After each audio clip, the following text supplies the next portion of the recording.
Welcome to Storytime, a broadcast dedicated to illuminating the lives of the participants in the legacy photography project titled Black Magic. I'm your host, Adam Davis. Today's guest holds quite a special place in the development of the Black Magic project and my outlook as a human being. Maya June Mansour is a multidisciplinary artist who utilizes mixed media, photography, and bookmaking as a means of exploring a variety of topics, including healing and justice. Her perspective is also lovingly shaped in part by her Iranian, Palestinian, and African American roots. I first came into contact with Maya by way of a scheduled meeting to discuss creating portraits at the opening of the historic Black Image Center in Los Angeles.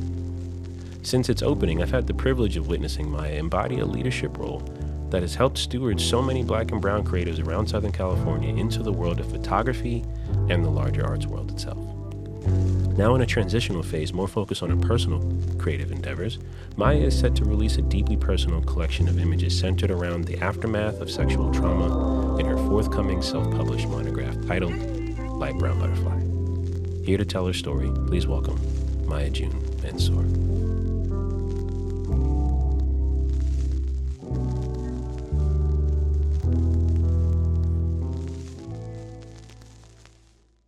Hi, Maya. Hi. I'm really honored to kick it with you and have you on the broadcast. It feels as though when we do sit and talk, it can go for a really long time because there's so many rabbit holes we can go down. But as I was thinking of kind of how we met, you were very professional and I was not.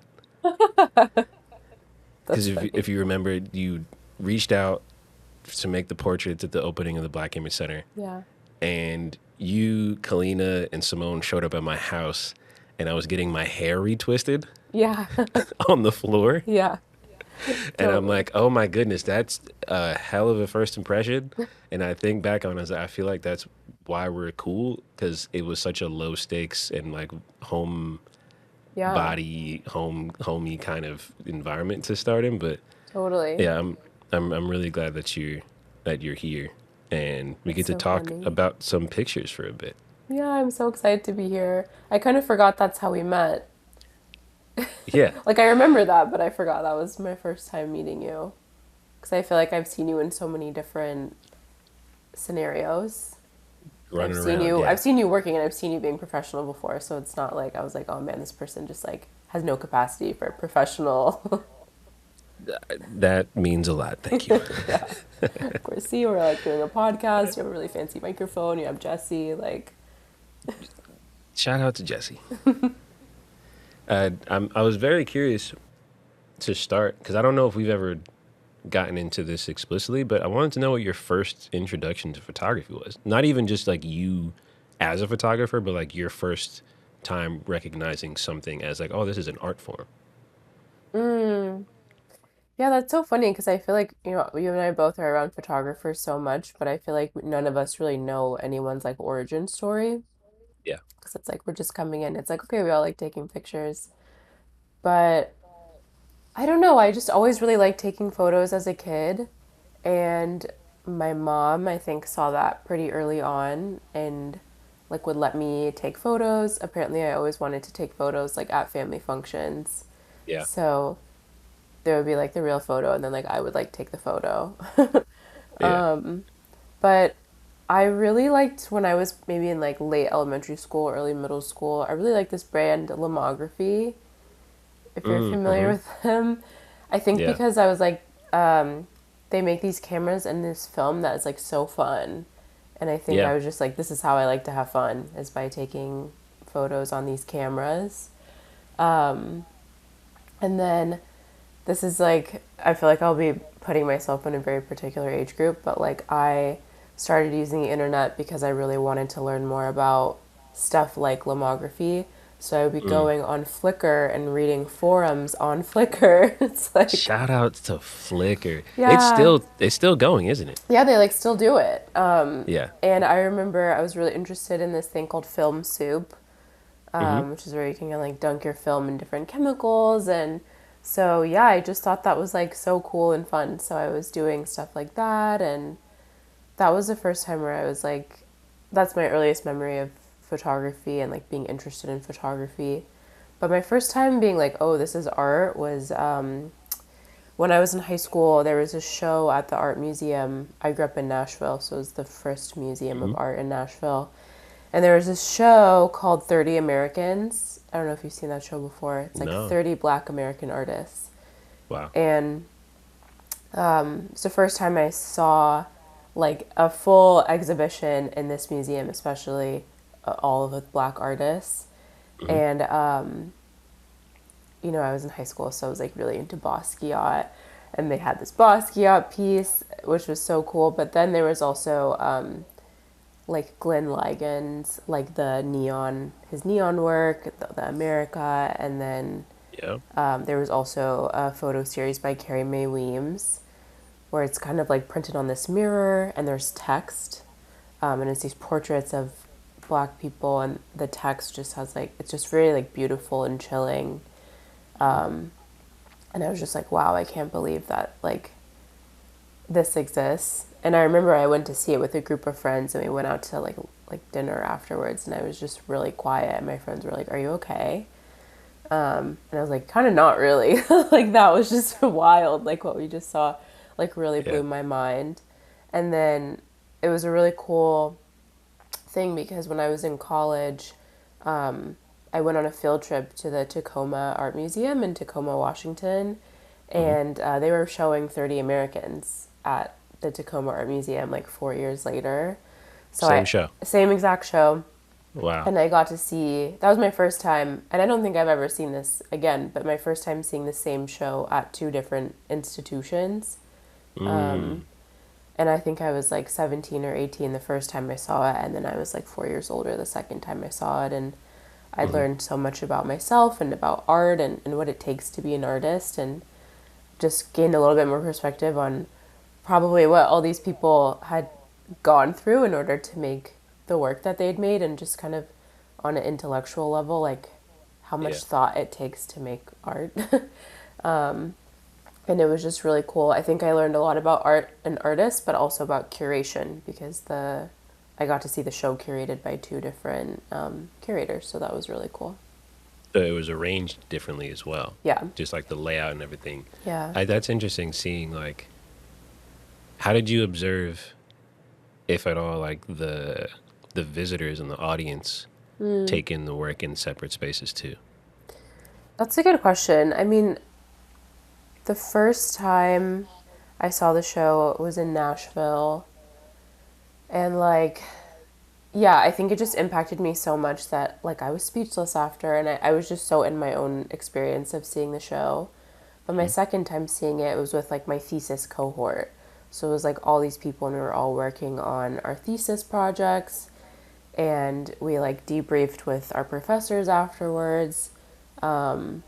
And it kind of felt like I was a bit on display too. I was like, I'm invested in this show. Really? I'm invested in these artists. And like, whatever you think about the show, like, you think about me. Because I was just like, I identify Ooh. with these people so much Yeah. and with a lot of the pieces too. So, yeah, I think I was just like watching people. It's like when you play someone a song that you really like, and you're kind of like, you better like this song, you know? That's Yeah. how it felt when I saw it with my like with my group from school when I was in college. Yeah. Nice. So in those moments of inspiration, how do you think you got from that thesis group and even before then seeing it as a teenager all the way to co-founding the Black Image Center? Yeah, so when I co-founded Black Image Center, I just moved to LA from Chicago. Hmm. And when I was in college, I didn't really take photos. And then I moved to Chicago, and there was this space called Latitude. I don't know if you've been there Yeah. before. That's crazy. I just applied Oh, for yeah, they have the residency their program. studio residency. Yeah. Yeah. Latitude is an amazing space, and Latitude is definitely like the reason why I take photos today. Like I always loved taking Wow. photos as a kid, but after college I moved to Chicago, and they offered like really affordable classes, like photo classes, and I Hmm. signed up for a class at Latitude. It was an amazing class. It was taught by a professor at the Art Institute, and I think Wow. I paid, it was like an 8-week class, and I paid like $50 for the whole thing. Wow. And it just got me taking photos again, and it got me in the room with other photographers, and it got me going to Latitude, which is such a cool space. And I like did a couple more classes at Latitude, and they just have really cool programming. They have something that kind of inspired what we do with Kenny at Black Image Center. They had these like camera clinics where you could like get your camera cleaned and checked out for free. So yeah, I was in Chicago and I was at Latitude all the time, and then I moved to LA and I was like, okay, like we're in Hollywood, like there's probably 50 Latitudes. There's probably so many Yeah. spaces for people that are making images and telling stories. And then I moved here and I just like couldn't really find anything like that. And then I moved here at the end of 2019, and then COVID hit, and then I saw this post on Instagram that was like kind of what I saw it as was like basically describing the idea of Latitude, but like for Black people. That was Mhm. what I was putting onto it. And I just DM'd the person that made that post and was like, hey, like whatever this is, I want to be a part of it. I can help. And then that I just got put in a group chat, and that group chat ended up being all the co-founders of Black Image Center. The words Black Image Center didn't exist. Like the way that it exists now is really different than that first idea, summer of 2020. But Yeah. we always wanted to like create space for Black photographers. That was always the idea. And so, yeah, I was really kind of looking for something and not being able to find it. And then being like, okay, well, I guess I can be a part of this thing where people are just making it on their own. Yeah. And to that point, I was more so excited to have this conversation with you to also personally thank you again and again and again Oh and my again God. for all the space, seriously, for all the space that you all created for even someone like myself to exist and to just have a place to, now that I have long hair, actually let my hair down, but My also to God. create pretty freely Yeah. without having to worry about anyone limiting or restricting the ideas that flow through and like welcoming as many people into the space as possible. So thank you. Oh, I'll thanks. continue to thank you. Yeah. I feel like you always kind of saw what we were doing. A lot of people were like, that's cool what they're doing, but you were like, oh no, this shit actually takes a lot of work. Yeah, it takes a lot of work and something that I was hoping to ask you about as well too. It's like this is a collection of artists, a group of artists coming together for one specific goal who also have their own individual practices as well Yeah. and are looking to sustain them in any way that they can. And like the balancing act of being an individual artist and being a leader in this space that is a steward for other artists. It's not Yeah. easy. Yeah. And to see it from afar, it's something that I hope isn't taken for granted within the larger community that BIC built. But I know having one-on-one or like small group conversations with you, it's like, absolutely, I got to call it out. You guys are busting your ass and you're also really good at what you all do individually. Thank It you. makes perfect sense. Yeah, absolutely. Because I was really curious as like the main reason why I want to talk is to shed light on Light Brown Butterfly and thinking about the ways in which you might have been potentially like gestating on that idea while you're also doing BIC stuff. I wanted to know more about that process as well. Like, how were you, if at all, balancing like, I'll have this idea for this thing, even if it's not an idea, just more like a personal exploration, and then it turns into images. Was it happening at the same time? Yeah, it was. So we founded Black Image Center in the summer of 2020. Hmm. It's funny, I just told Chrissy this, but like so I took the first, there's like kind of batches that I shot the book in. The first batch was in 2021, like January, February of 2021. And I got a grant to do those photos, but it was for a totally different concept. Mm. So I got this funding to do this photo series, which like I could still be interested in doing. Not going to take it off the table, but it's really, really different than anything I do now. But I was really interested just in like lineage. So like my mom is Black American and my dad is Persian and Palestinian. But I grew up in the States, and I think when someone, especially if they're mixed with Black in the States, it's always kind of an assumption that they're like black and white. And a lot of Yeah. narrative and a lot of the focus on like mixed race people in America is literally black and white. Yeah. And as someone that like doesn't have any white in my family history that I know of, I was always just like, that's like the most boring one. Like, why don't we talk about people that aren't white, you know? Hmm. Yeah. And so I pitched this photo series that was about people that are mixed race but not black and white. And Interesting. I got funding to do that. And I used the money to spend a month on the island of Kauai because in Hawaii there's this like really interesting culture. There's so many different people that kind of came together to make Yeah. Hawaii like what it is now. Obviously, there's the Hmm. indigenous people, Japanese, Chinese people, Puerto Rican laborers. There's also like, yeah, just a history of people coming to work the land. And there's a lot of Hmm. plantations in Hawaii. It's something I really related to growing up in the South. Yeah. But kind of at the same time as I was thinking about that, like I was going through all these health problems and I found out I had this cyst on my ovary, maybe like in 2019. So I found out I had this cyst. I started like going to all these different healers because I was super desperate for healing.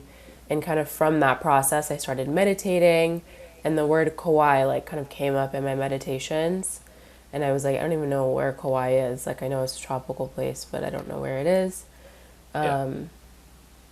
And so then I got this opportunity to apply for this grant, and I was like, okay, well, like Kauai's kind of been coming up, and like this is something I'm interested in, so maybe I can pitch this idea. And it was all very cosmic. I just kept on, I was like, I don't really think we're supposed to go to Hawaii though. Like, I was just like, they keep on Yeah. telling us not to go. I'm not really sure if this is something I'm supposed to do right now or maybe later. But Yeah. then like I got this money and it was my first time getting a grant and I was like, wow, this is crazy, but like I still was pretty resistant to the idea of going to Hawaii. And then I was like, wait, I'm very like very had a very spiritual upbringing. I have this relationship with God where I'm just like, okay, if I'm supposed to like go to Hawaii, like this and this will fall into place. Yeah. So it's kind of like I can't mess it up, but like if these things happen, then I know that's like my signal I should go.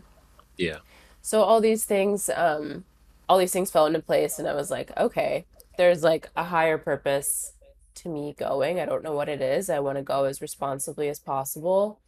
And at the time, this was like at the end of 2020, there Hmm. was like a quarantine, like a mandatory quarantine on the island. So you couldn't just like fly in and like go Yeah. be on the island. You have to quarantine. So I did that. I used the grant money to like stay at this like government sanctioned quarantine hotel Wow. um, for like maybe 4 days. And then I had to test out of quarantine and then I could go be on the island. Yeah. Um, which was like, yeah, definitely weird. But I was like, yeah, if that's what you guys want us to do, then like I get it. Yeah.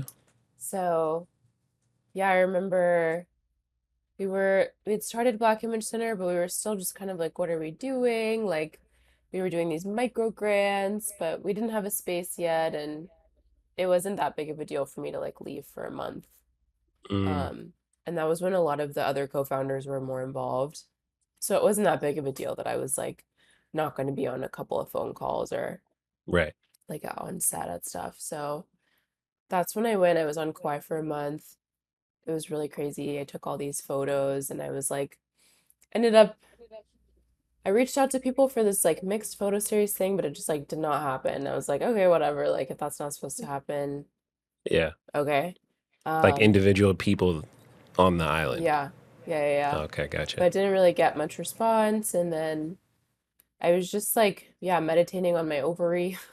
All these healers were like, your ovary is really mad. And I was like, wow, like, I don't really feel mad. Like, I don't know why my ovary would be mad, but Hmm. I just spent a lot of time in prayer and meditation, and I really didn't talk to anyone for like a month. Wow. And I was on this island, and I learned that Kauai, yeah, there's like these volcanoes, and there was just still like the earth was red, and there was a lot of these kind of like messages from the land that were like about anger. It seemed like all these things, and I realized I was like Mm, actually really afraid of anger as an emotion.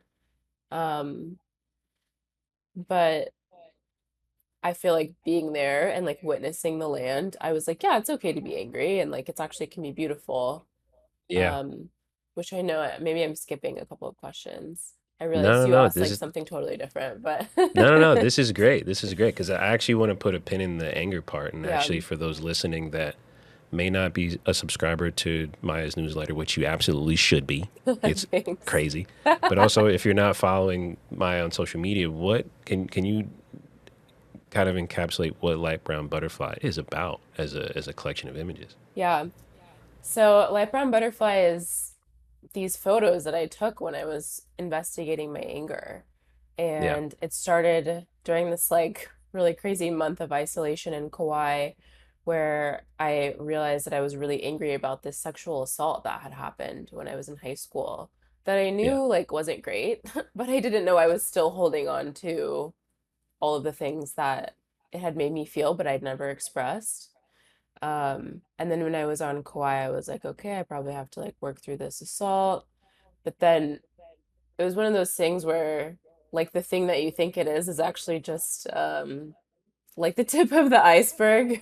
literally, yeah, And I yeah, realized like, okay, yeah, like the assault was bad, but then there was also like all this stuff in my family and like from past friendships and all these things that I had neglected to investigate and neglected to express ultimately. yeah, Um, and the common denominator with all of them was that they had made me angry, and I didn't really know how to express my anger. I realized I'd never expressed my anger actually a day in my life. And so I came back and I just kind of sat on the photos for like a year and a half. And then when the opportunity came up to apply for this Google Image Equity Fellowship, I was like, I yeah, think I should take these photos that I took in Kauai and like build off of them. And so I applied with that project for this fellowship and then I got it and I was able to use that money to like take more photos and kind of expand upon these different things. I've been doing so many things to like figure out what was wrong with me, like acupuncture and like energy healing and Reiki. And I just tried all these different things and they all kind of like brought out different responses in myself and reminded me of different things from my past. And Light Brown Butterfly is like kind of a, it's like kind of like notes in my journal of like, okay, like I need to work on my anger, like let's try this, or I need to be more reflective about things that make me angry, like let's try that. yeah, And so there's it's mainly self-portraits, but there's also photos of like landscapes that kind of like what I was saying before, like these landscapes kind of made me feel comfortable expressing myself because they were so unapologetic. yeah. And then there's like literally notes from my journal, like when I was in Kauai, especially. Yeah, so there's a bit of text in there too. Beautiful. And it's a And book. Did I say it's a book? It's a book. yeah, It's yeah, coming yeah, out yeah. really soon. It's coming out on the 29th. Yeah. It's a couple of days away. I'm really excited for the world to see it. When, as you're breaking down the feeling of anger, and you're trying out all these different, I would even call them just tools, acupuncture, Reiki, all these different tools to process that. I don't think many people view cameras as tools Mm, in that way, and I'm really curious as to how you utilized your camera as an additional means to process that emotion. yeah. Yeah, I think like the idea of reflection is really important to me. And I think I grew up doing a lot of modeling, and so I got to see myself through other people's lens, like Mm. in so many different ways, which I think is a really cool exercise that more people should do is like be seen by other people and be a witness in that way. Yeah, But as I started taking these photos, I was like, wow, it's actually really important to like see myself. And it kind of played into this idea that there were parts of myself that I wasn't seeing. And so by taking these photos of myself, I was able to kind of force myself to look at parts of myself that I had kept on ignoring. And so I used a ton of different cameras in this book because I was just playing around with like some lomography cameras or an instant camera or my like kind of regular 35 millimeter camera that I shoot everything with normally, Yeah. because I was like going to all these different practitioners and each modality has such a different texture. And I realized that like all Mm. the different textures were actually really important. And there's Hmm. some healing modalities that are like really soft and there are some that just like aren't, like acupuncture, it's literally needles, you know? Yeah. Yeah. But then there was this other, I used to do this thing called cranial sacral therapy, which I don't know if you've ever done that, but No. it's like where they go and like cranial sacral, it's like your cranial part of your, like your brain, like the base of your brain and your Hmm. spine, and then your Hmm. sacrum, which is kind of like where your tramp stamp would be. Sure. And you just like lay on your back and they just kind of like take your head and just like tilt it a little bit and then they go kind of like underneath your lower back and like tilt it a little bit and it's just like the tiniest little movements and when you're in it you're like what's happening? It feels like so minimal. Mm. But then afterwards like you get off the table and you're like dizzy and you're like wow, you just like changed my whole life and you feel like 6 inches taller and it's just like Whoa. so different and I realized that all these things like all these different tools have different feels and they're good for different moments of your Hmm. journey. And so I started to get pretty good at being like, okay, I'm feeling this way. I haven't been able to shake it. Like I think it would be good to like do acupuncture or like, oh man, like I just came back from this trip and like I really need some cranial sacral therapy because like the chair messed me up, Like it's kind of Yeah. like when you're like, oh, I'm sick, like I should have ginger. You start to Yeah. be able to place these different tools like where they would be most beneficial. Hmm. And so I started just looking at my cameras like that too. I was about to say, yeah, it reminds me of like different cameras holding a different utility and even thinking as closely to like the film, the choice of film that you use bears different results in the same way Yeah, that your choice of any of those modalities would do for your own physical healing. It can be the same for your creative healing expression too. That's really cool. totally. And there's so much writing around how like the womb and your reproductive system is like the seat of your creativity and Hmm. how your like when that part of you is wounded, like your ability to create is also wounded as well. Mm. But yeah, it just became really deep. Like every decision I had to make, where I was like, wow, like what is this going to do for the work? Like everything just became really intentional once I started thinking about it that way. So with the book, like the paper that I went with, or the type of binding that I decided to use, or even like the way I was getting the negative scanned, like it just all became really like a part of the work. Hmm. Yeah. But I think probably one of my favorite cameras that I used for the book was this one that's made by Lomography. I hope they notice me one day. Hey, no, that to me seems like such an easy support system with that go because I know. I've always known their products to be for people that are looking for a very very specific outcome Yeah, and totally. to know that it I think how you've used it in my opinion bias or not I think you've expanded the boundaries of what their products can be used for Thank you. because They're so cool. They're so they're cool. typically yeah I think they're really underutilized. So I use this exactly. camera called a sprocket rocket, which Hmm. is, I don't know if you're familiar, Yeah, yeah, yeah. which is the one where you can see it shoots on the entire negative rather than just a Hmm. slide. And then I think that, like, made me start thinking about how like this book and this body of work is like showing parts of myself that you don't normally see. Like I'm not like always, this vulnerable. It's Yeah. a nice exercise to do it, but this isn't kind of like my day-to-day way of being. And Hmm. so I was like thinking about vulnerability in that way and being able to see parts of the negative or parts of a photo that you don't normally see an image that's like takes up that Yeah. part of the negative. You don't normally you don't no you never see the sprocket holes, and if you do, like the image isn't doesn't take up it's not exposed on that part of the negative. Yeah. And so then that got me thinking too when I was making the book, the way that it's bound, you can see like the binding. which you don't normally see the binding of a book. The spine traditionally Yep. covers it. So there's all these different parts where it's like I wanted the form and the content to reflect each other and be as Hmm. integrated as possible. Yeah. This is such a delight to hear because this is like almost me getting on like the old man soapbox. Where like people don't think about and they're not intentional about things anymore, and they're trying I not. know. Everything's just for Instagram and it's like no, Yeah. there's such a intention and such a care put into each element of this, and it's an allegory for like the vulnerability and the times like you have to be present with yourself in order to make these works, and like bridging the gap between the past, how you're processing the past and the present and how it's helping you move forward. I was really interested and curious as to if there are any particular memories that as you're making these images were like in your brain Hmm. to help execute the images that ended up in the final book. Yeah, I think when I was making the photos, especially when I was on Kauai because I was alone, it Hmm. was really like there wasn't other like influences on me.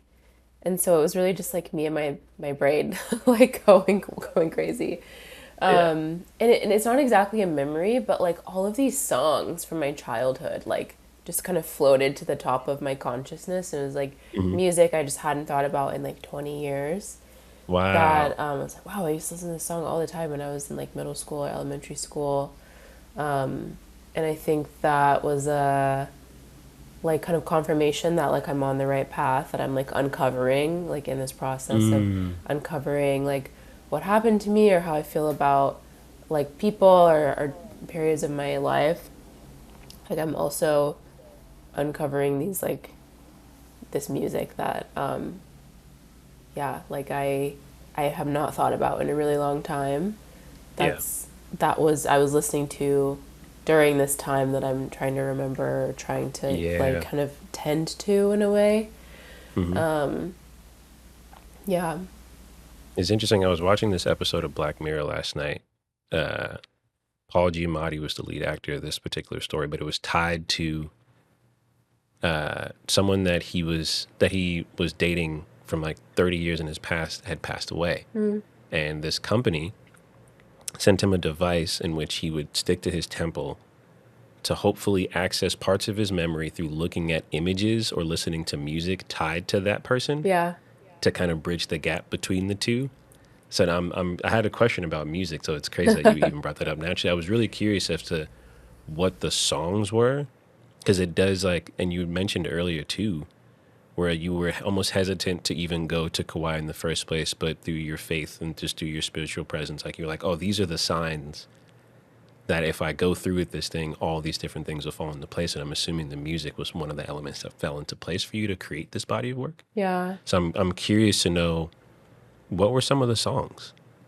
Yeah.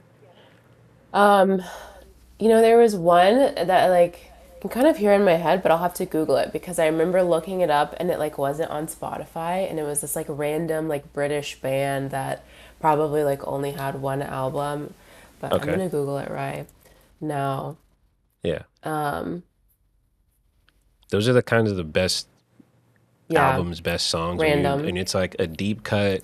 It was only like a small edition of vinyl pressings. It was just like this one locally known but like Totally. super famous It's also band. just like a different time of the internet. Oh It yeah. was just a really different time. Yeah. I can't find it right now. All But good. when also when I was making these photos, like it was right, I think I went to Kauai right before, but then during the second round when I got the Google thing, Hmm. Rosalia had just dropped her album Motomami, Okay. and I was like, whoa, like I'm making this body of work, and there's like butterflies everywhere, and I remember seeing the album cover for the first time, and there was a butterfly on it, and I was just like, wow, that's crazy. And so many of the songs are about transformation and metamorphosis. Mm. And I was like, wow, this is insane. And I really liked her music before. And then I was listening to this album. And I think that kind of helped me during that second push where I was taking the rest of the photos that are in the book in California. I was Yeah. listening to that, and that was a huge. I made a playlist during that time when I was like taking that second batch of photos, and it's a lot. I'm gonna pull up the Spotify because that I definitely have easy access to. Yeah. But yeah, I loved, and I think that album, it has so many genres and just like different, so many different textures too. Hmm. Yeah, she's even like naked on the cover. I'm like not wearing clothes in this book, and yeah, there's a Hmm. lot of vulnerability. And I remember reading a Rolling Stone article where she's has like shown the body of work for the first time to the Yeah. person that's interviewing her, and they said after the album finished, she just like burst into tears. And I was Mm. like, I feel that so much. Like Yeah. I really relate to that. Yeah. Yeah, I was listening to a lot of SZA. I remember when I was in Kauai, I was listening to there's this like video of her, and she's like in a bed and she just has a microphone and she's singing Good Days, Mm-hmm. and I just like listened to like that for so long, like hours and hours. Yeah, that song is like a mantra for sure. Yeah, totally. Frank Ocean's cover of Moon River. Dude, I can't get through listening to that song without crying. So It's an insane song. it is, Also, yeah. Napalm's cover of Have You Ever Been to Electric Ladyland by Jimi Hendrix, which is like Yep. the most like tender song in the world. It's it. Yeah, Nate. When I first became aware of Hiatus Coyote, I didn't know anyone's names. I just heard the music and was like, "Who is this?" I'm immediately gravitating towards this. And Yeah. then the deeper down the rabbit hole I went, and I found out about just her separate genius. I'm like, "Oh, this she is an alien of the best ways of like I think taking a root idea and because of the genre bending nature of her practice, able to explore the different textures of what it takes to really bring an idea to light in the best ways. Yeah, I love her. I love her so much. When you were putting together the book, was it in like picking order of imagery, sequencing, the Mm. content of each page? Were you thinking of it like an album in ways that you had to like try to tell a full story or like what was the curation process for you once you had the whole body of Yeah. work to present it in physical form? I actually worked with a book designer. Whoa. So her name is Betania Moreno. I found Hmm. her through this agency called Scope of Work, which is kind of like a professional development slash creative agency. I was her first client ever. Wow. And by the time I started working with her, I was just like, I'm so tired of looking at all these photos. I don't know which one's good or which one's bad. And I just sent her like a bunch of photos, and was like, can you just like take a stab at take a first shot, and then we can Yeah. go from there. And then we had so much back and forth, but through that we're able to kind of find like a rhythm and then a sequence that made sense with also the text too. There's like some Hmm. short pieces of writing in the book too. I wasn't really thinking about it like an album, but maybe, I don't know. I think I was thinking about it in that it kind of needed to tell a story. It kind of needed to have like a beginning and a middle and then like a resolution, or kind of like I knew I wanted the end to like not feel really heavy, and the butterfly as kind of the core iconography. Like I wanted it to feel like there was a metamorphosis when you're reading the book too. And so I think we did a pretty good job putting together and like arranging the photos in a way that there are like kind of three chapters of the book and they feel really different. Are the chapters stated No, as you're flipping through the pages? So no, what are no. the chapters to you? To me, I mean, the first section of the book is just like before I even knew what was going on, where Mm-hmm. I'm just like maybe have just started to like investigate or inquire like what's going on. Like I know whatever's going on isn't good, Hmm. but it's kind of like I'm in the dark ages. I'm not really sure what's going on. And then the second part of the book, all the photos are black and white. and that's where the majority of the writing is. And that's where it's like, okay, I've gone to the ER, I've gotten this ultrasound, there's like this huge cyst on my ovary, it's the size of a grapefruit. And I'm just like, okay, like I need to figure out how to get rid of it. And through that, I'm like, okay, I actually need to investigate like what's like, why did I get this thing, and how did it get so big without me realizing, and why am I so angry? Yeah. And then the third part is like me, yeah, just kind of feeling like liberated by like the knowledge of that comes with not necessarily, I don't think you're gonna really like be healed, but just by like knowing what's going on inside you, and that it's something that you can like grow from, Hmm. and use to like fuel your growth and transformation. Yeah, it's certainly a perspective change to say the least. It's like Yeah, noticing your change over time the deeper you go, which is yeah, really beautiful. I totally. love this. I love the story behind the title and like the reasoning behind the title. Would you mind sharing for Yeah, those listening, like why light brown butterfly? Why? And you're alluding to that with the Rosalia album, but it's thinking of like the the signs that you saw as well. I remember reading that. yeah. Yeah, so when I was on Kauai, I saw so many butterflies. And I have a twin brother who passed away, and always felt like he would communicate with me through butterflies. And it was like these kind of symbols of confirmation that That is beautiful. if I need reassurance and I see a butterfly, I'm like, okay, like at least this guy thinks I'm doing the right thing, you know? Yeah, yeah. So when I was on Kauai, something that also came up when I was working with these different practitioners was like trusting my intuition a bit more. And so when I was there, I was like, okay, I'm not going to plan this trip. Like I'm just going to wake up in the morning and decide like what I want to do, and just kind of ride based off my intuition.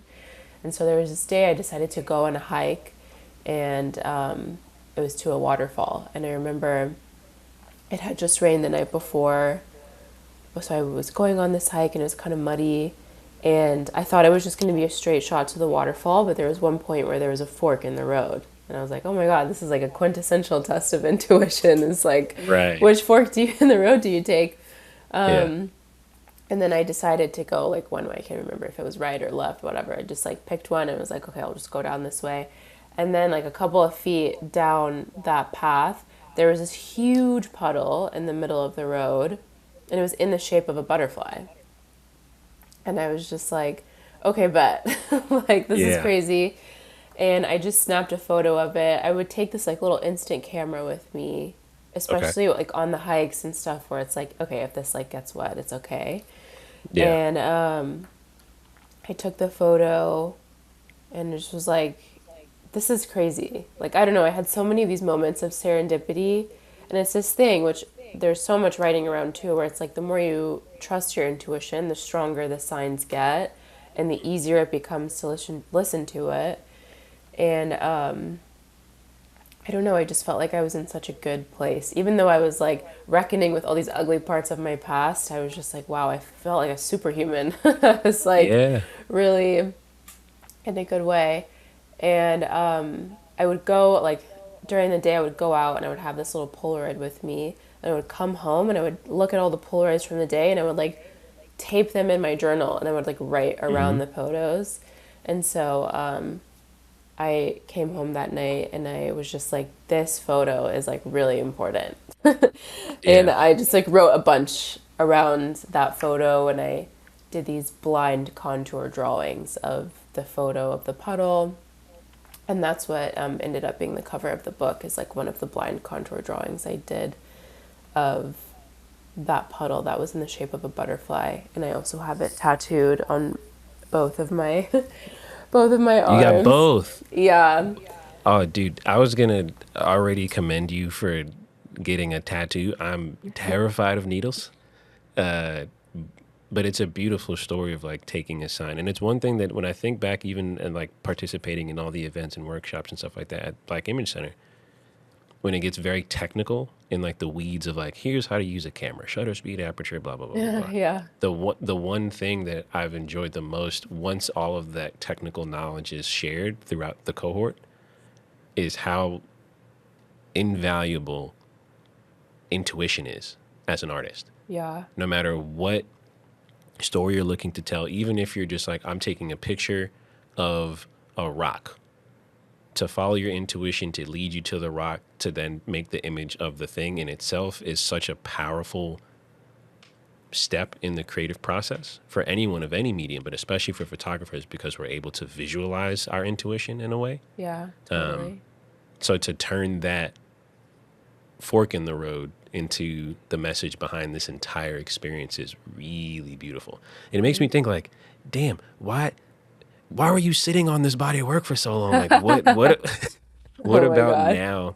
What about now made it really important for you to like almost like come out of your own cocoon? Because you're Yeah. experiencing this transformation yourself too. But what about now made it like crucial for you to share this message with the world? I mean, I think it goes back to what you were talking about earlier about like this balancing act between having a personal practice and then running a community space.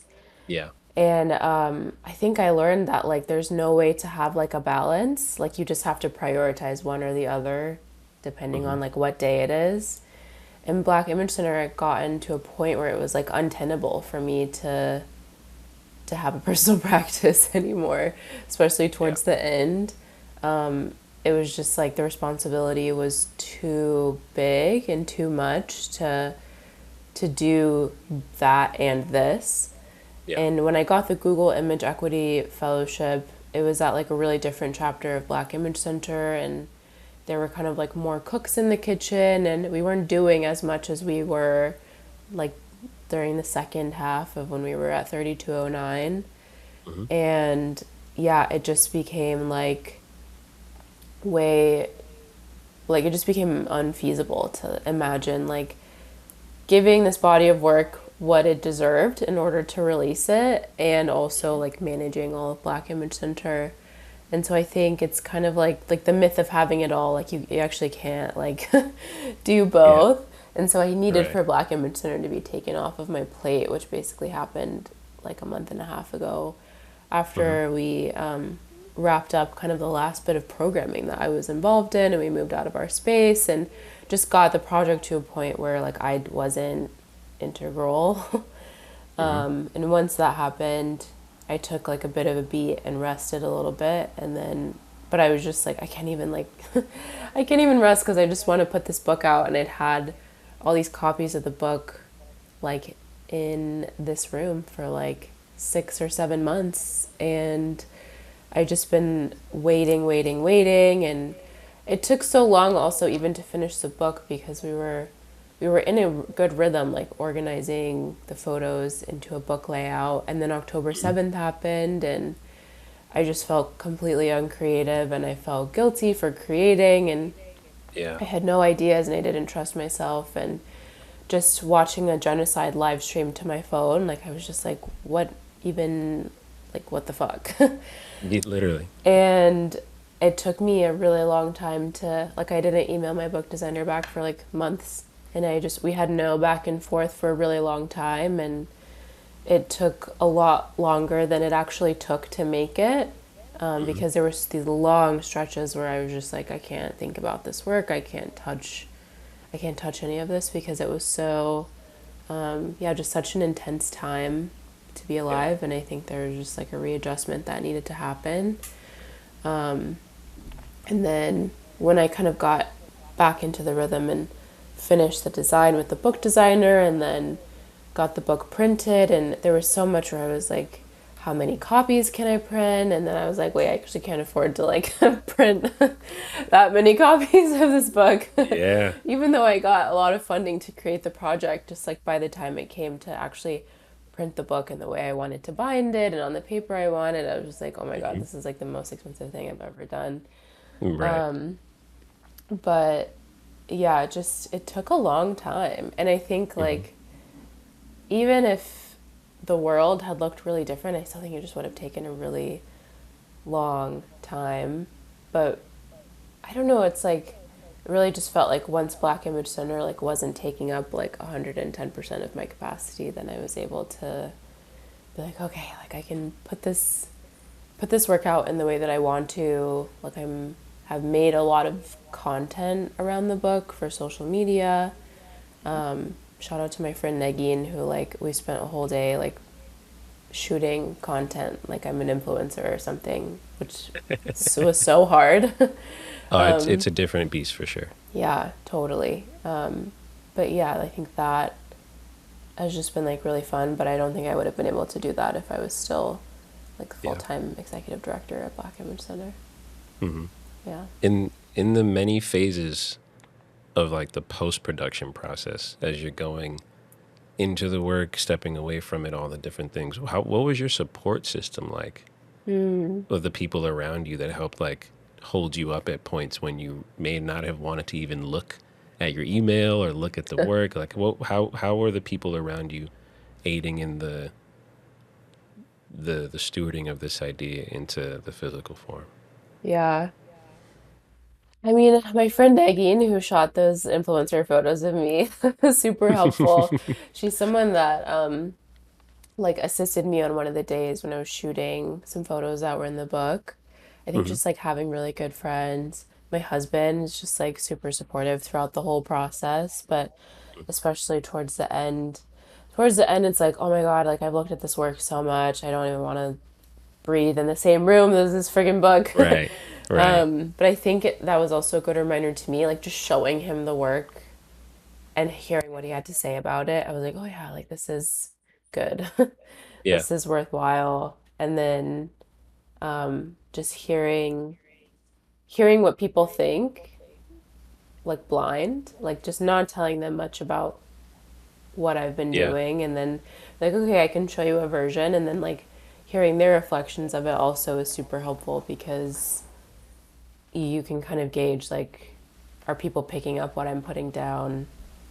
And then mhm. when they are, or they're picking up something that's like even better than what you've been putting down, that is The like beauty of art. so motivating to just keep going. Yeah.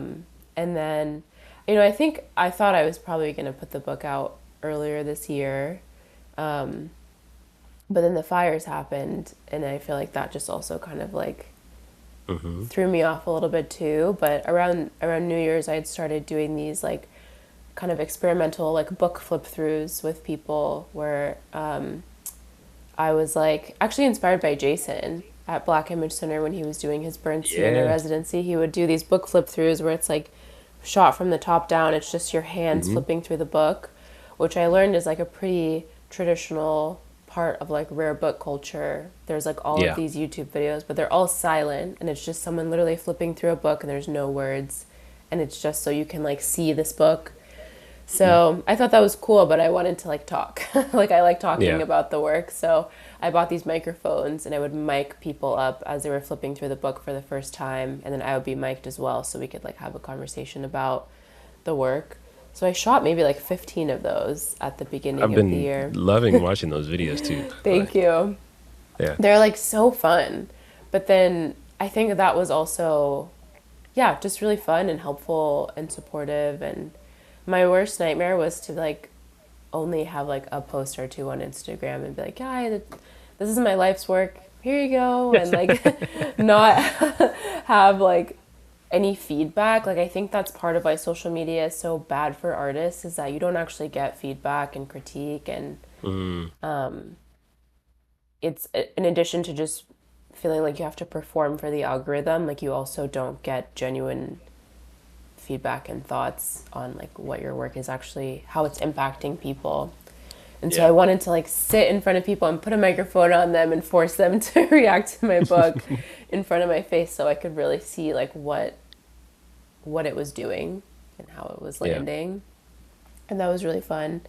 And yeah, I think I wanted to probably release it a little bit sooner once I actually had the books, but then yeah, the fires happened and I don't know, just life, man. It's been a crazy year. Oh, it's. I don't think I've experienced a year like this ever in my life. Which like I feel like we say that every year, Which is bad. which is It's bad. not a good thing. Yeah, If it totally. just keeps, I don't even want to just. allude to just being worse, but history is speaking for itself. Yeah. But for it to every year be like, man, that was a year. And it's like, Yeah. ugh, man. Unprecedented. Everything's unprecedented. Yeah. I don't think I've used that word more in the last 2 years than Yeah. the rest of my life. Yeah. So the book comes out 4 days, August 29th. Hmm. Get a book. There's only 50 copies. There's So only 50 you have copies. to act fast if you're listening to this. Please get a copy of the book. When it's out in the world and people finally get their copies in their hands and they get to sit with the work and they get to engage with it and put it down and pick it back up again and live with it for quite a while, how do you hope the body of work will be received for today? And also maybe even perhaps like 20, 30 years from now when people revisit the works. Yeah. I think today, especially with the social media stuff, which can feel so icky, but I've just been trying to like talk to people like me. So when Hmm. I'm like writing my Substack or posting on Instagram, like I think, which is also I think kind of a page from like marketing, where it's like I'm just trying to talk to people that already get it, and I Hmm. don't want to be like explaining something that like doesn't need to be explained. I love talking about process, but I think it's a bit different. So I hope when someone looks at the book now, like it really just lands in a way that nothing has landed before for them. Yeah. And I think for me, when I was making it, I was just like, man, like I just don't resonate with a lot of the like literature or the discourse around sexual assault. It just felt like not me. Hmm. And I think there isn't much discourse about it in the first place. I think the biggest thing we've had is this Me Too movement, which was started by a black woman, but I think Hmm. has been like co-opted and turned into all these other things. And I don't know, it just became kind of like a black square, like Instagram, Facebook status kind of Right. thing. Right. But I wanted it to be, yeah, like kind of my contribution to this discourse around what sexual assault is like and what's like the aftermath and how it can live in your body for so long afterwards. And I know there's so many people that can resonate with that. And even if someone hasn't experienced assault, I think a lot of people can resonate with not knowing what to do with their anger. Before I did these book flip throughs, I thought that my relationship with anger was like gendered. Like I thought it was because I was a woman that I didn't know how to express my anger. But then I did a Yeah. couple of flip throughs with men and they were like, yeah, me neither. I don't know what's the right way. And I was like, oh fuck, Yeah. like we're all we're It's real for all everyone. we're all trying to figure out like, yeah, how to be angry and not hurt other people. Hmm. So yeah, I hope in 20 or 30 years that it doesn't feel like I'm the only one that's like talking about assault in this way and that there's more tools and there's better ways to engage with our anger and that it's not such a shameful emotion. It's not so taboo. I think I learned Hmm. that there's a lot of shame around anger. I have a lot of shame around being angry, and that's why I kept it in for so long. Is not even because I felt bad about being assaulted, but I felt bad that I was angry about it, which is Right. crazy. It is. Yeah. And so, yeah, I hope that it inspires other people, kind of like with Black Image Center. It's like we never wanted to be the only ones. So I hope that other people kind of like take the baton and like do their own thing and start their own conversations and engage with it in their own way too. Yeah. Once this is, it feels weird and disrespectful to ask like, "What's next?" You just it's like, "Here's my life's work," and then just, "What are you gonna do?" Like, I wouldn't dare ask something as stupid as that. But I'm really curious, like, what excites you Mm. in the present day, in the current day, knowing all the effort that's been put into this body of work and still being put into this body of work long after it exists into the world. But what excites you on the day to day where you're like outside of this body of work? Yeah. What brings you joy? What like light bulb moments have you been having recently? What kind of gets the excitement creatively or even outside of your creativity? Yeah. Well, I think you know I've been like on a movie journey the I last couple dude, of yeah. years. Yes. Yes. That is definitely something that has brought me joy. And I think like it's been fun because I'm like, oh, I get it now. Like I get why people like movies. I didn't get it Hmm. before. Like two Same. years ago, I was just like, movies or whatever. Yeah. I didn't understand why because there's so many bad movies. I was just like, how can you like movies? Because there's so many bad ones. But now I'm like, yeah, just so into watching movies. I think like for the last year and a half, I've been like just trying to catch up and watch movies that I haven't seen before. Mhm. But it's been interesting. I think whenever there's like an intense thing happening externally or in my life, or intense in a good way or a bad way, but I think putting out the book, it's like, whoa, I'm like really having this like vulnerable moment. Whenever something like that happens, I want to watch movies that are comforting or that I've already seen before.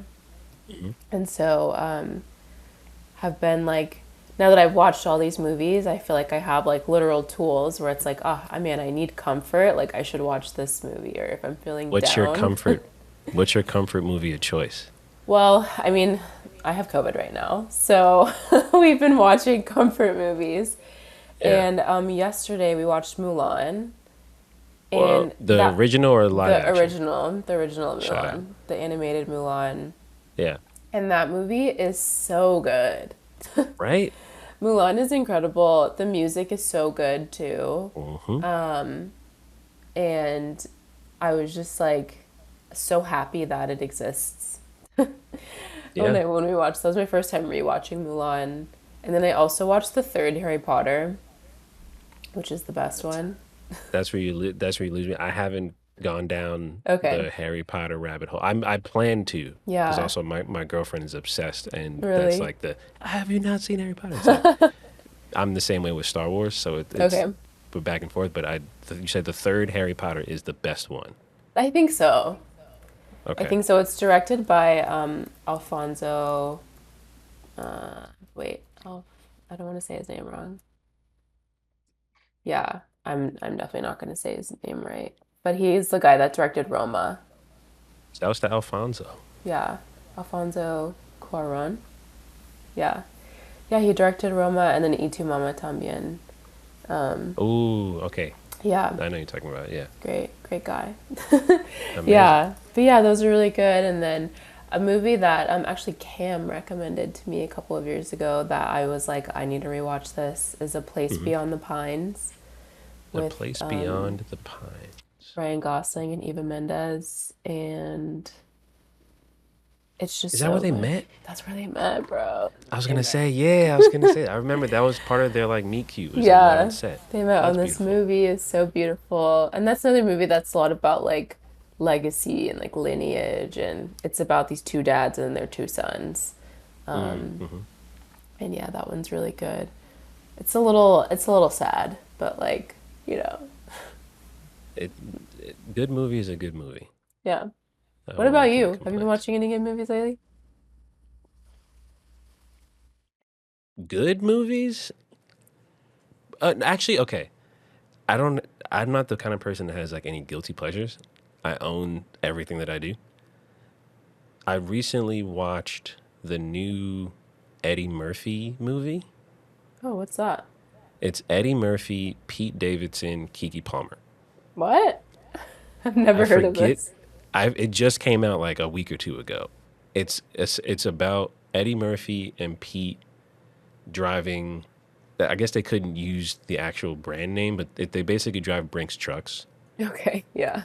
and Keke Palmer attempts to rob the Brinks truck, Okay, nice. That sounds and good. it's like buddy cop, but they're not cops. Eddie Murphy being Eddie Murphy, Pete Davidson not being the like stereotypical goofy. Like he's funny in it. Yeah. He's aloof, but not in like the past of how he's been. You can tell he's like, oh, I'm 30 now. I Yeah. can, you know. But yeah, they all act great. The writing was surprisingly good for it being such a. It was a straight to streamer movie. It was like a Yeah. good. It was a good, corny, funny, Wow. goofy movie. Yeah. And then Okay. I saw, I saw Highest to Lowest. What's that? It's the new Spike Lee movie. Okay. I haven't even heard of that. It's Denzel and ASAP Rocky and Jeffrey Wright. Okay, saw an interview with Spike, Denzel, and ASAP, and I was like, random. Yeah, it's a random film. I wasn't particularly blown away, And that's okay. Yeah. I'm not looking for any of those gentlemen to like wow me at this point in either of their careers. I'm Yeah. just surprised that they're still putting out, because there are elements of the film where I'm like, oh, this is great, and then there are moments I was like, that Yeah. happens. Yeah, totally. But back to you. How can people keep up with you and support you in the future for all of your deep rabbit hole Substack deep dives or any of the creative work that you have coming out in the future? How can people support Maya in the future? Yeah, I think like my Substack is probably the best place. It's just Maya June, my name. Hmm. Um, mayajune.substack.com. That's what I am on Instagram too. My website is Maya June Mansour. Yeah, how can people support me? I don't know. I love when people ask questions. People ask good questions. It makes me really happy. Yeah. Um, but yeah, for like what I'm doing, what I'm thinking about, I think my Substack is the best place. Which is so fun because I just started the Substack a few months ago, so it's like my first few times answering that question that way. Yeah. You know, You're an official Substacker. It's really cool. I'm a Substacker. Yeah, it's fun. I like it over there. Yeah. Well, Maya, I really appreciate you making the time to do this. I deeply, deeply, deeply, deeply, deeply admire the body of work you've put together, the artist that you are, the leader Thank that you you. are, Mm, and I'm super excited for the whole world and the lucky 50 people who get to have the addition of Light Brown Butterfly to experience all that you've worked so hard to share with the world. mm, To have an emotion, to have an experience, and to translate it into images that perfectly convey an emotion isn't easy. And to do it over the course of an entire book is a feat to celebrate. So I'm really proud of you, mm. and I'm looking forward to seeing all the greatness that you create in the future. Thanks, Adam. Really appreciate you always. Storytime is recorded in Tulsa, Oklahoma at Archer Studios and is produced by Jesse Ulrich. This series of broadcasts is an audio extension of an in-person event centering vulnerability, storytelling, and the ways in which musical accompaniment can aid in the two. Thank you for listening, and as always, we are all another day closer to history.